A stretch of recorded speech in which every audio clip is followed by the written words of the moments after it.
The events in tonight's episode are real, drawn from history, folklore, and whispered accounts. The Academy's connections to these events exists only in legend, as intended. Before you enter these halls, heed warning. Tonight's chilling tales are not for the faint of heart. All who enter here must be prepared to explore stories of darkness, mystery, the macabre, and all of the darkest parts of humanity. If tales of true crime, the paranormal, or other creatures that go bump in the night unsettle you, turn back now. This is not the place for you. For those of you brave souls who stayed, welcome to Dark Academy. I'm Kristen and I'll be your guide. Grab your candles and follow me to our haunted library of horror. Please come join me by the fireplace. Welcome back to the Midnight Library Circle, where we meet to discuss all things horror. We start with a horror movie that leads into the story, or stories, for the day. We close out with one small, weird tale we like to call Final Fright. Before we proceed, with any movie, there's always a chance for a spoiler. So if you have not seen this movie, or just aren't interested in this part, skip forward to the main story. This is just a short part of the episode and there's plenty more. Last time, we were down in the archives discovering secrets about past Academy people. Before we go on, I want to explain some changes you may notice in the feed. Dark Academy is completely different from Southern Bells and Chilling Tales, so I feel like I needed to separate the two. I didn't want to make a whole new podcast since we changed the name before Becca had to leave, so I'm just keeping it all in the same feed. I've also decided to start the numbering over at 1. So, Casey Joe Stoddard and Scream episode will be episode 1 for Dark Academy. I'm doing this more for the new listeners than the devoted ones who have been here since the beginning and already know what's going on. So, sorry for the confusion. I'm constantly trying to improve the show. In doing so, I fear I might be making things confusing, but hopefully not. The goal is to make it more clear. Hi Tyler, it's good to see you. Glad you're okay and have returned. After that tumble, I wasn't sure if you'd make it back. We're not going to run on those slippery stairs again, are we? We like having you here and I don't need you hurt. Today we're talking about the movie The Descent. I've seen The Descent recommended in almost every discussion about truly terrifying horror movies. Somehow I never even heard of it when it came out. But after finally sitting down with it, I get why it's so highly regarded. The movie starts off feeling like one thing and then completely shifts into something else multiple times. So, we open with 3 friends, Sarah, Juno, and Beth, whitewater rafting. On shore, Sarah's husband, Paul, and their daughter cheer them on. Our first sign of division comes when Sarah shoves Juno out of the boat. Dick move, but okay. So Juno laughs it off. There is a subtle interaction when Paul helps Juno remove her helmet. Beth noticed. So did I. But Beth didn't say anything. I did, but they didn't hear me. So on the drive home, Sarah asks Paul if he's okay because he seems distant. He stares at her for an uncomfortably long amount of time as the driver of the car before muttering, "I'm fine." Boy, look at the road. He veers into the other lane, just as you think he would. Their car collides with an oncoming truck. It kills Paul and their daughter, Final Destination style. Poles going right through their bodies. I don't know how Sarah even survives this mentally, emotionally, whatever you want to call it. Her entire family is just gone. But a year later, she reconnects with her old friends at a cabin in Appalachia. We know stuff's about to go down. Along with Juno and Beth, we meet Rebecca and her energetic younger sister, and also a new girl named Holly. So, at this point, it still seems like it might be sort of a revenge movie, but I've seen a little bit of the preview, so I know it's not only that. But there is clearly some unresolved tension between Sarah and Juno, cautiously observed by Beth.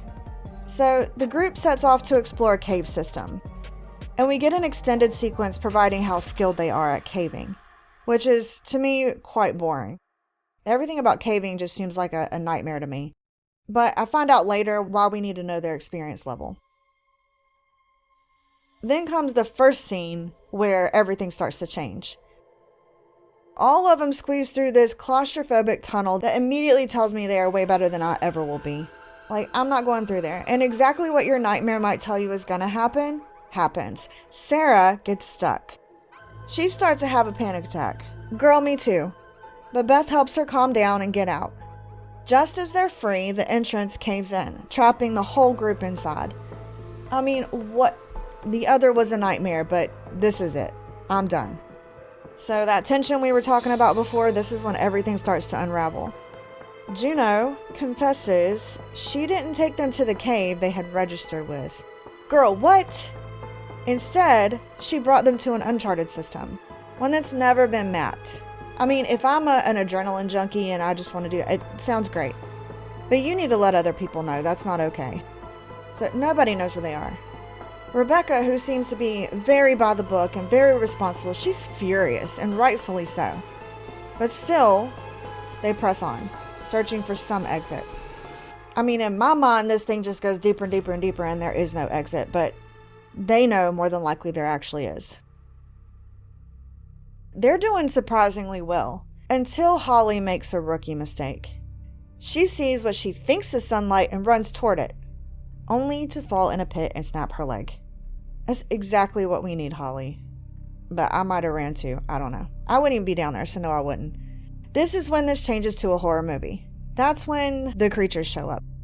The cave is horror enough, but these creatures. At first, it's just one. Pale, eyeless, razor-toothed, moving on all fours. As if that's not bad enough, more show up. Multiples. And now the group isn't just lost, they're being hunted. The chaos is immediate. I mean, as you could expect. These creatures are fast, brutal, and relentless. The women are separated into small groups. Some fight back. Some die instantly. Sarah is out by herself.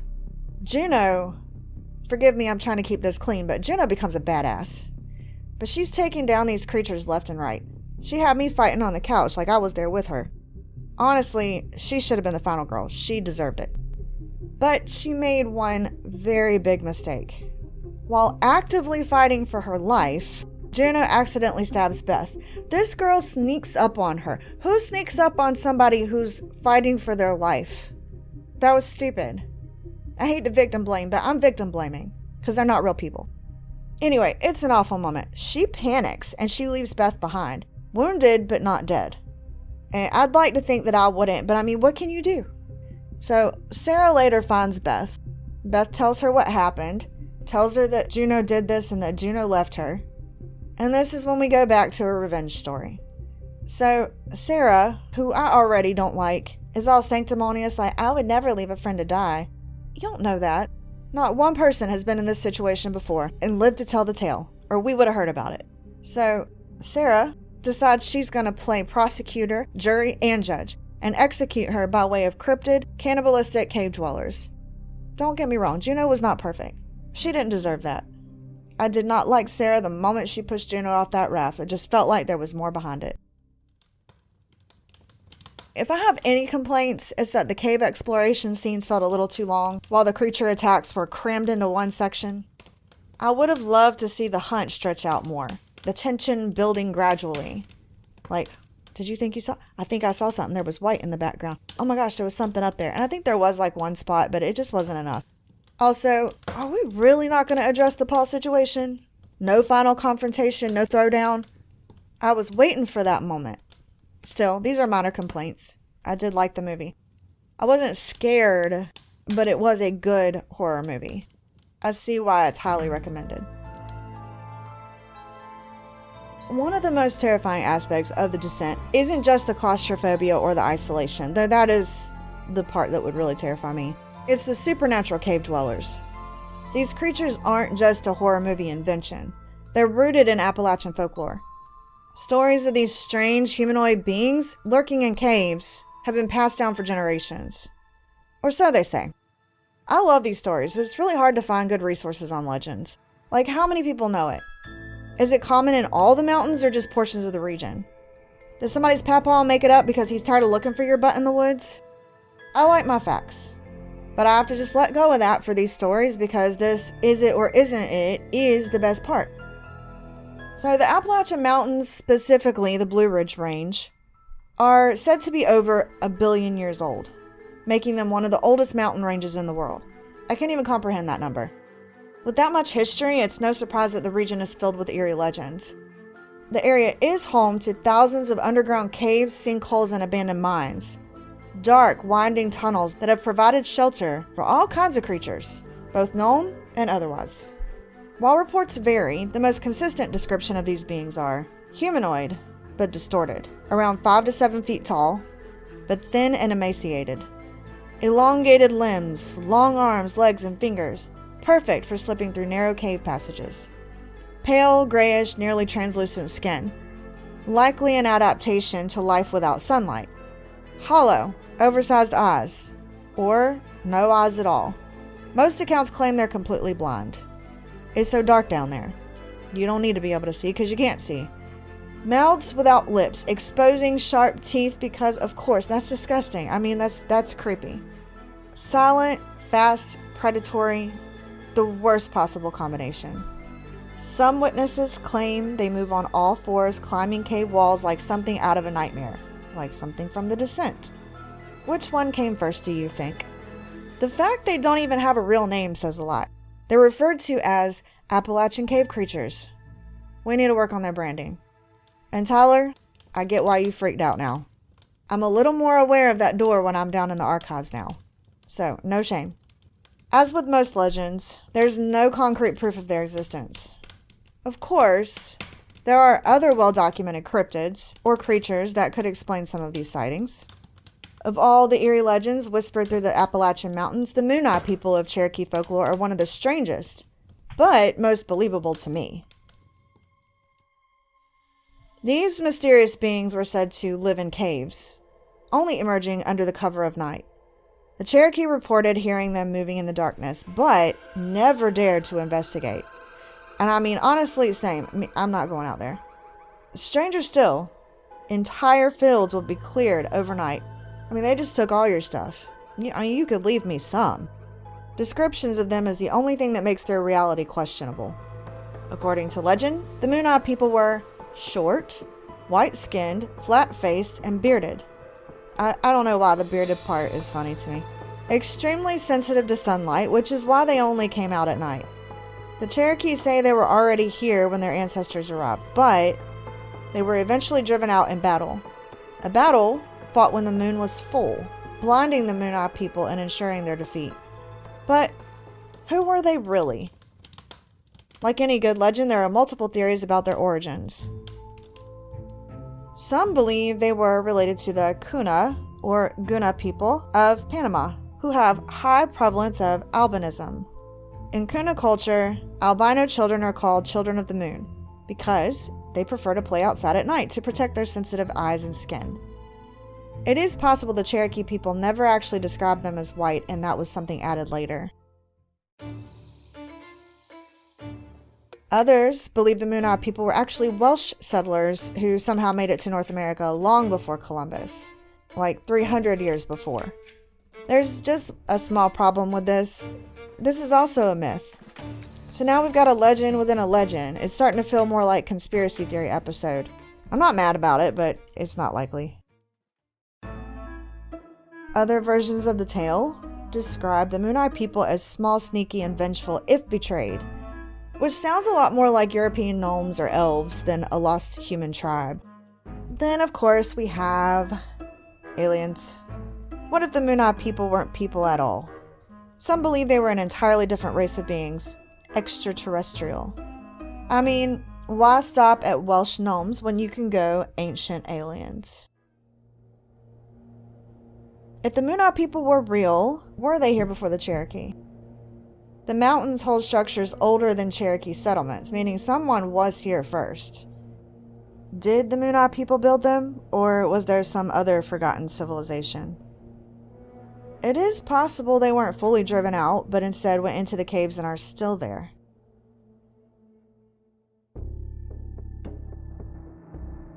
The cave creatures from The Descent were unsettling, but have you heard of the Appalachian Pharaoh people? Yes, you have, from me. I'll remind you in a minute. But before you start locking your doors, as far as we know, this is just a myth. There's no hard evidence, just a lot of eerie Reddit posts, TikToks, and YouTube videos about people seeing something that shouldn't be there. But for a myth, it sure is persistent. So of course you should still lock your doors. Have I taught you nothing? The idea of wild men lurking beyond civilization isn't unique to Appalachia. Stories of feral, off-the-grid people exist across cultures and throughout history. And let's be real, the thought of accidentally stumbling into a hidden mountain lair filled with cannibals is terrifying. Like, we already have to watch out for bears and snakes.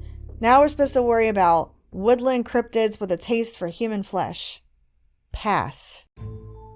When I first watched Wrong Turn, it never occurred to me these kinds of creatures might actually exist. I just thought, what a great plot for a horror movie.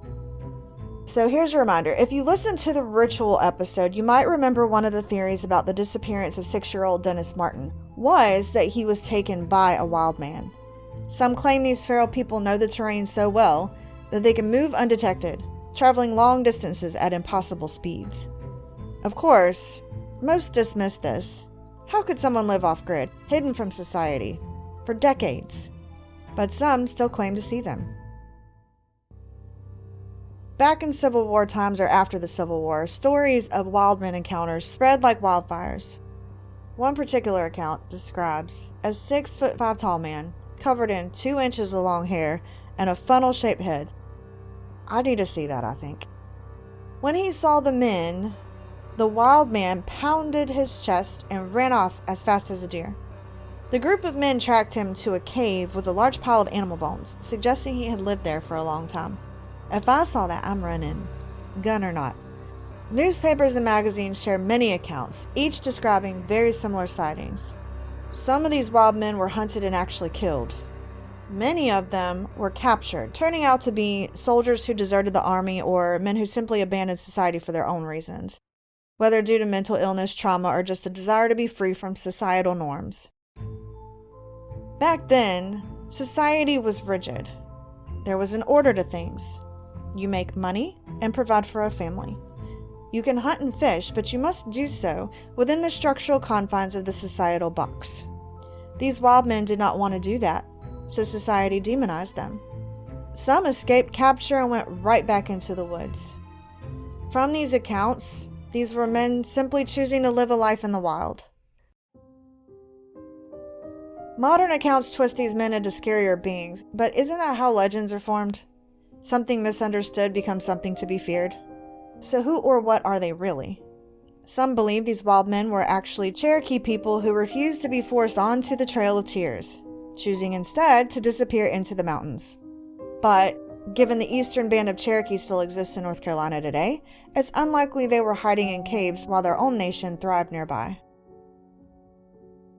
Another practical theory is moonshiners created the stories. If you're running an illegal operation deep in the mountains, the last thing you want is nosy outsiders or children stumbling across your still. What better way to keep people away than with stories of terrifying, flesh-eating people? Another possibility stems from stereotypes.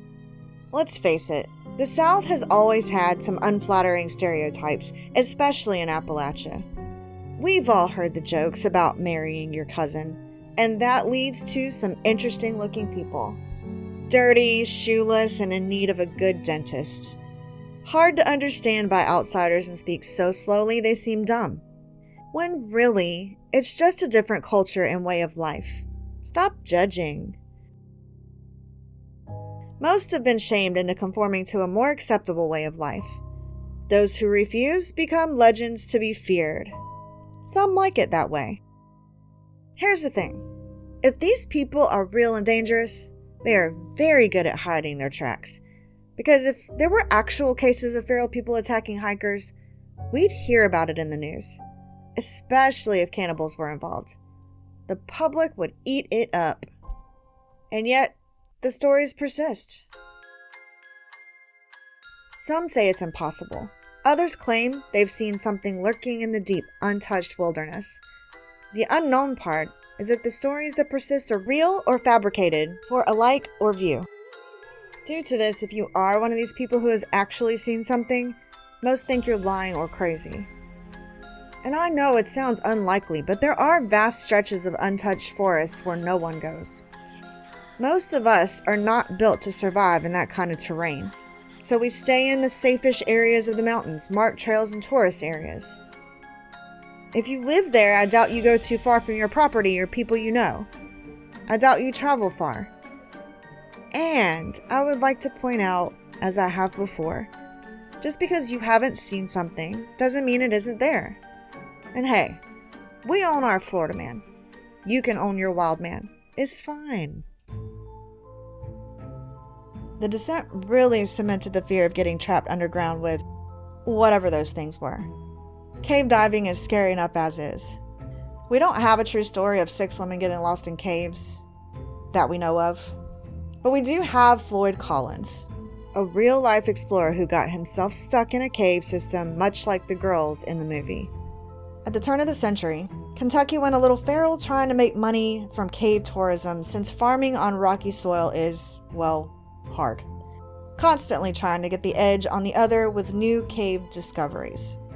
Historians called it the Kentucky Cave Wars. Floyd Collins was already a seasoned cave explorer, having mapped the Flint Ridge cave system and commercialized the Great Crystal Cave. Unfortunately, it was remote and tourists weren't excited about going. Mammoth Cave, however, was the hot spot, with many entrances already ticketed and toured. So Collins tried to find a new entrance. In 1925, he squeezed into a tight passage connecting Flint Ridge to Mammoth, only to get stuck and trapped by a fallen rock. Rescue efforts became a full-blown, nationwide media frenzy, one of the first to utilize the newest technology, broadcast radio. People were glued to their radios, listening to rescuers try to reach him. Unfortunately, there was no getting him out. After 14 days, he died of thirst and starvation, just 3 days before rescuers could safely reach him. His body was recovered 2 months later, and his tombstone now reads, "Greatest cave explorer ever known." That's nice.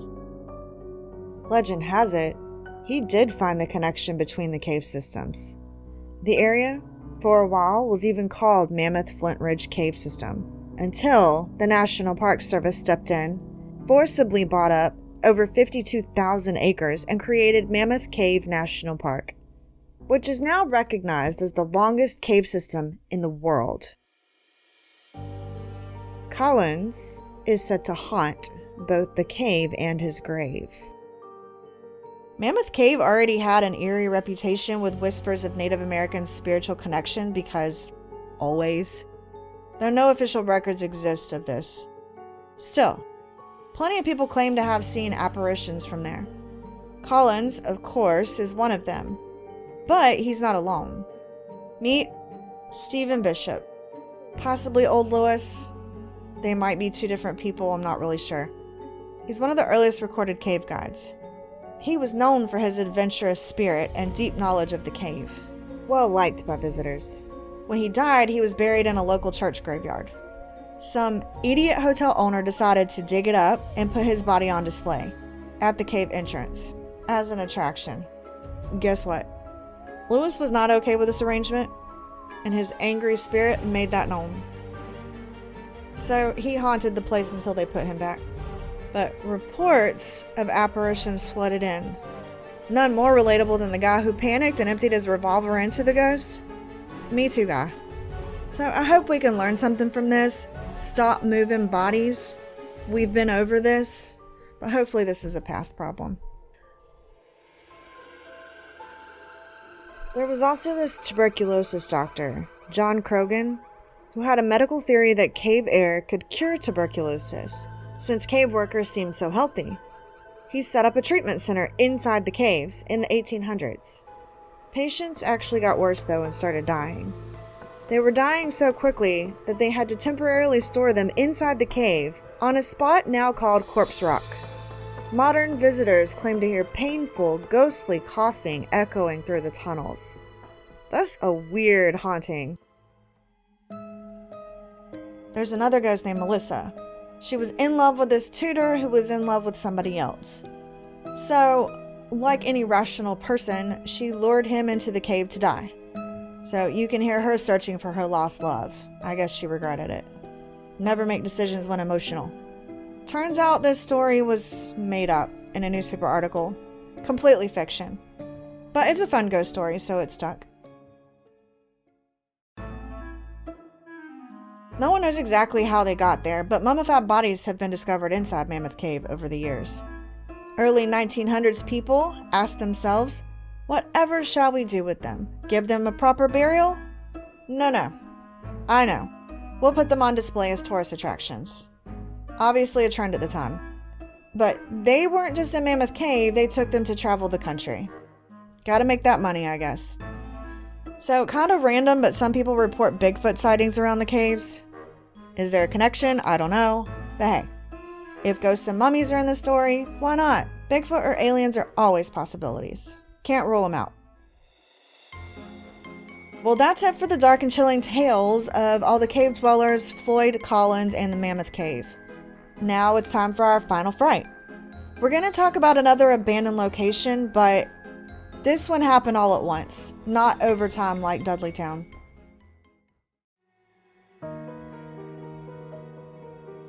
Lake Anjikuni sits in northern Canada, way up in the Arctic, where the options ranged from cold to colder.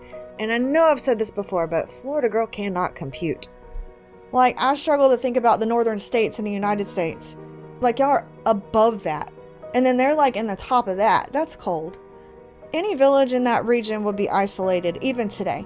But in the 1930s, you might as well be on another planet. One such village sat along Anjikuni Lake, home to an Inuit community that was friendly with passing fur trappers. One was Joe LaBelle, who had visited before. In 1930, Joe arrived expecting the usual warm welcome, but found only eerie silence, a ghost town. The village was empty, completely abandoned. Not in a packed up and moved on way, but a vanished into thin air kind of way. Clothes remained unfinished, needles still stuck in them. Food was left behind, even over fire pits. The worst part is their sled dogs had starved to death, still tied up. I wonder why they didn't take those. The weirdest part, the part that really says, we ain't coming back. They dug up and took their dead with them. That's not a spur-of-the-moment decision, that takes time. And yet, there were no signs of struggle, no evidence of a storm, and, allegedly, not a single footprint leading away from the village. It sounds very similar to Dyatlov Pass to me. Evidence of haste, and other things in going slow. Differences exist, but each mystery comes down to footprints or lack thereof. For more on Dyatlov Pass, listen to Episode 3, Southern Bells and Chilling Tales. LaBelle called the Royal Canadian Mounted Police, which investigated and confirmed the empty graves. They say the fires were still burning, but I bet that was added for dramatic effect, because that does make it even more spooky. But why would an entire village just disappear? Posed explanations include starvation, storms, diseases. There was food left behind. No evidence of a disaster. I'm sure this wasn't the first time they saw a storm, and disease usually leaves bodies, not missing ones. Some people like to point out Inuit mythology, but none of those legends seem to match. Others suggest strange blue lights were seen around the area at the time, and sometimes I like to acknowledge those, but because, we gotta bring UFOs in the mix. But they said they don't know exactly when this happened, like when the village was deserted, not even the day or the week. How would we know there were lights in their area at the exact same time?